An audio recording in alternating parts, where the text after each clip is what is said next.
Veth Osiris had given testimony before the Archival Council 3 times in her career.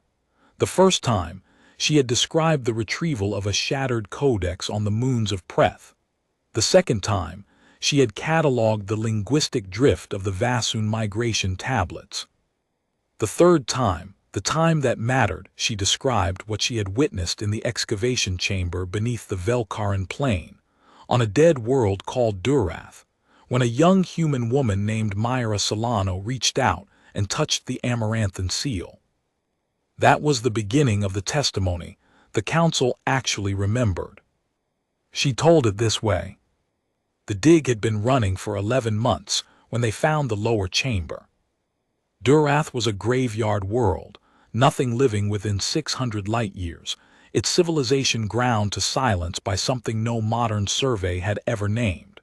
The ruins on the surface were impressive in scale but empty of meaning. Scoured clean. Whatever the Velkarans had been, they had removed everything they valued before they vanished, except for one thing. The Amaranthine Seal stood 4 meters high in the deepest subterranean chamber. It was obsidian in color but not in composition. The surface analysis came back as nothing the field instruments recognized. The shape was that of a sealed sarcophagus, upright, its face carved with concentric rings of dense glyph script that the translation arrays had been parsing unsuccessfully for 9 months. It stood in a basin of the same unidentified stone, with channels cut around its base that might have carried liquid once and now carried only silence. No one in the 11-month dig had touched it. The protocol was clear, and more than that, the atmosphere in that chamber made touching it feel like a mistake you would not walk away from. Every member of the team, Veth included, had entered that space carefully, photographed it carefully, and retreated with the particular caution of people who recognized they were standing near something that had outlasted a civilization. The Archival Council knew this part of the record already. What they wanted from Veth was the part that came after, the part the instruments had recorded but could not adequately explain. The human came with the second survey wave. Myra Solano arrived as a xenoarchaeologist by training and by genuine inclination, a distinction Veth came to appreciate only after watching her work. She was young, perhaps 28 by the human calendar, with the kind of deliberate patience that looked casual to outsiders. She spent 3 days simply walking the chamber perimeter before she approached the seal at all. On the 4th day, she approached it directly. She came alone. Veth had stayed to finish a glyph rubbing on the west wall and so witnessed everything that followed.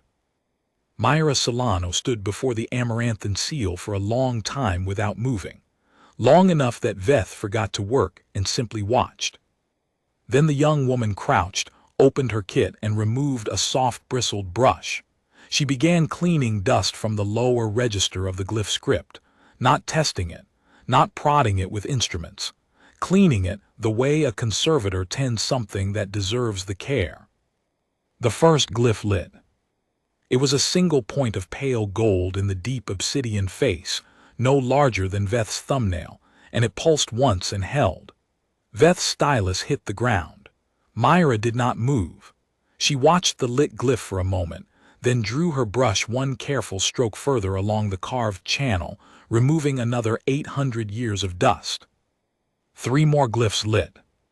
Then, in a wave that rolled from the base of the seal upward to its carved crown, every dormant ring of script ignited at once. The chamber filled with pale gold light, cold light, daylight clean, nothing like fire, and the stone beneath the seal's basin began to vibrate at a frequency Veth felt in her back teeth. She pressed herself against the west wall. She was not ashamed of that later, when she recounted it. She said only that her first instinct was to put stone between herself and whatever she was watching. Myra Solano stood her ground. That was what Veth told the council. The young human did not run. She did not even stand up from her crouch. She watched the seal's glyphs burn with the same deliberate attention she had brought to the glyph rubbings, and she waited. The seal was not done. The channels in the basin floor began to fill, not with liquid but with light, the same pale gold, spreading outward from the seal's base in thin rivulets along paths that had been dark for longer than any civilization currently drawing breath had existed. Where the light reached, the stone changed color, dead gray to deep amber. The transformation moved slowly and completely, the way a coal breathes back to life when the right wind finds it. Veth called through her comm for the rest of the team. Her voice was calmer than she expected. She told them to come to the lower chamber and bring recording equipment. She told them not to run. She told them not to touch anything. They arrived to find the chamber fully transformed, the basin glowing amber, the seal burning gold from base to crown, and Myra Solano still crouched in front of it with her brush held loosely in her hand, watching. She had not moved. She had not been harmed. She looked, Veth told the council, like someone who had asked a question and was waiting politely for the answer. Dr. Fenrath Owl, the team's chief excavator, a Velhari scholar of considerable reputation who had studied sealed relics for 40 years, stepped toward the seal the moment he arrived. He reached the edge of the basin and stopped. The light in the channels brightened sharply. The vibration in the stone spiked. Owl stepped back. The light settled. He tried again, same result. The seal's tolerance had a boundary, and that boundary was the rim of the basin, and it applied to everyone except the human woman already inside it. Veth tried as well. The channels flared at her approach. She retreated. Then two other members of the team, researcher Callies and the survey drone operator, whose name Veth could not now recall, each made an attempt and were similarly refused. The seal's position was not ambiguous. It did not harm anyone. It simply made clear, through light and vibration and a pressure in the chest that had no physical explanation, that certain people were not welcome at its threshold, and that this distinction was not negotiable. Myra had still not moved. Dr. Owl asked her to step away from the relic. She looked over her shoulder at him, nodded, and rose to her feet. And when she did, the glyph script pulsed once, uniformly, as if drawing a breath. Then the Amaranthine Seal spoke. Veth had studied alien acoustic phenomena for 23 years. She had heard relic calls on 4 worlds, resonant structures inside Vasun tomb chambers, and the deep subharmonic of the Preth Codex when partially reconstructed. None of it prepared her for the sound the seal produced. It was not a machine sound.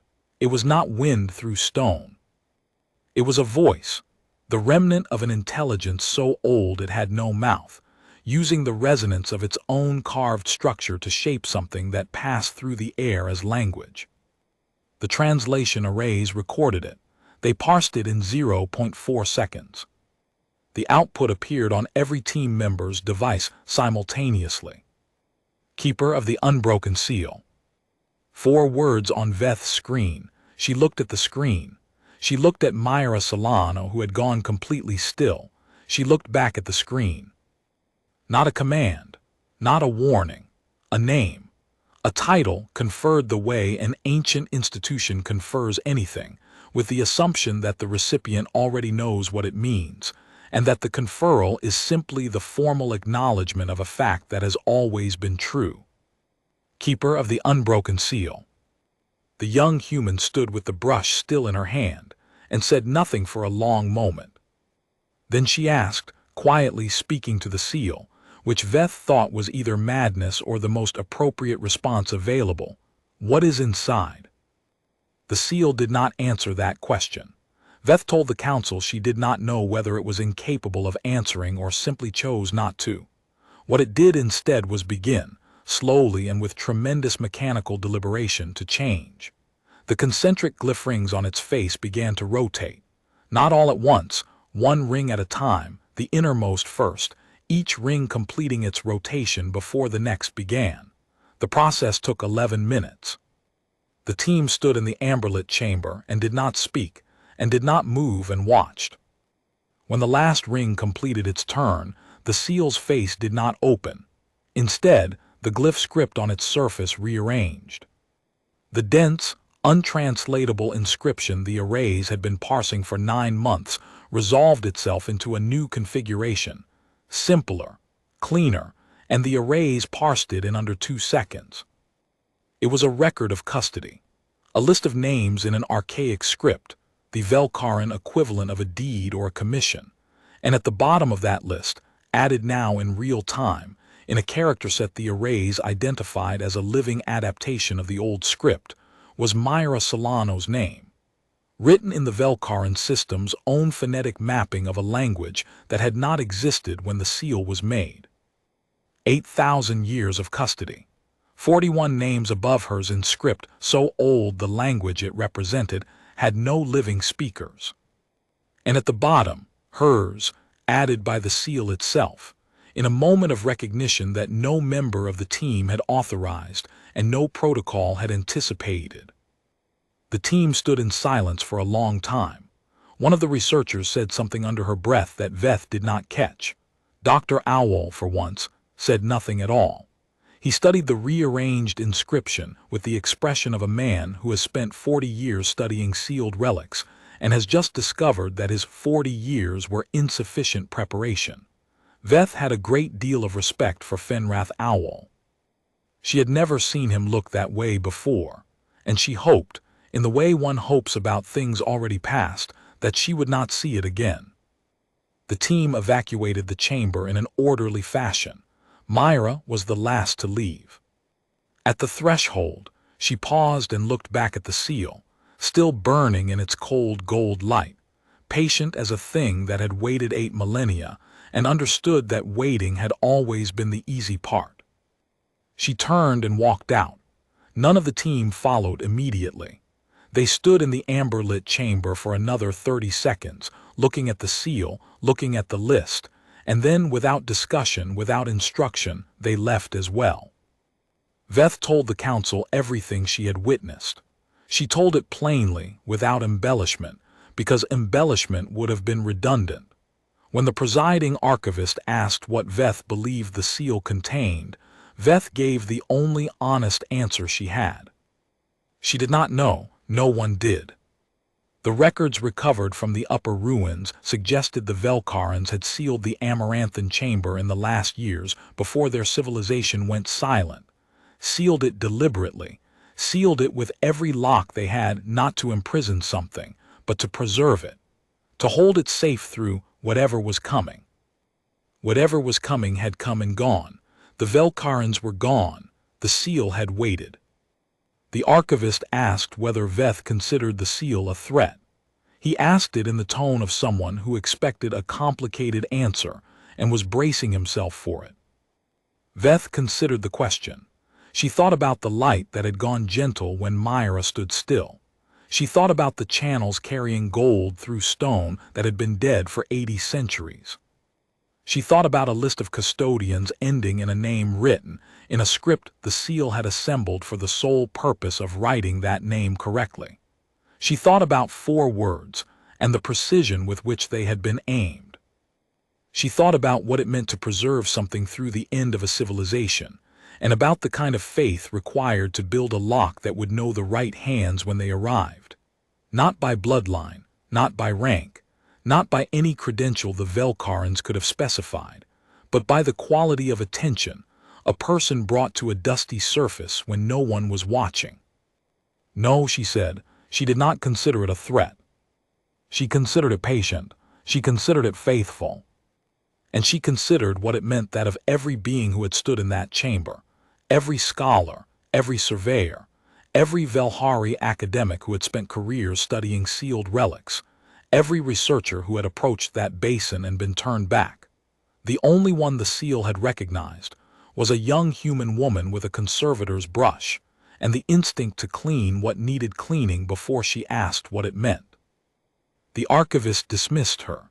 Veth collected her notes and walked out of the chamber into the cold white light of the council hall.